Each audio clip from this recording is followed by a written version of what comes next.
আজি জানেনে ৰাতিপুৱাই মোৰ লগত বহুত ধুনীয়া ঘটনা এটা ঘটিছে প্ৰায় মানে 14 বছৰ পুৰণা বস্তু এটা মই আকৌ ঘূৰাই পাইছোঁ মনটো যে ইমান ভাল লাগি আছে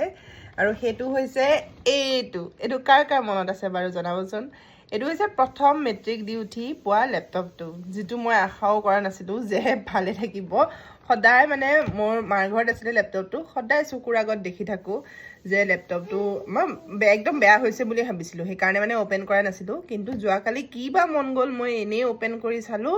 আৰু সঁচাকৈ লেপটপটো ঠিকে আছে ভিতৰত থকা সকলো ডেটা মানে চব ঠিকে আছে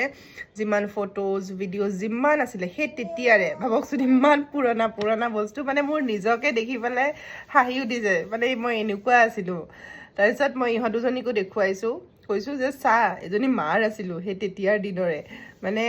সঁচাকৈ বিৰাট ভাল লাগিছে বহুতখিনি মেমৰিজ আছে মোৰ ইয়াত আৰু মই লাষ্ট অ'পেন কৰিছিলোঁ মোৰ বিয়াৰ পিছত দুখনমান ফটোজ থ'বৰ কাৰণে সেই তেতিয়াৰ পৰা মানে আৰু কোনেও অ'পেন কৰা নাই মানে ভাবকচোন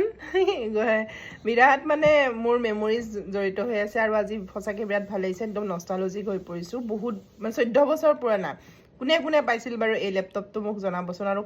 কাৰ মানে এতিয়াও আছে এটাই প্ৰব্লেম হৈছে সেইটো হৈছে চাৰ্জত মানে দি থ'ব লাগে যে মানে নহ'লে অফ হৈ যায় 1 মিনিটৰ পিছতে আৰু স্ক্ৰীনখনত দাগ পৰিছে অলপ বাকী অভাৰঅল সকলো ঠিকে আছে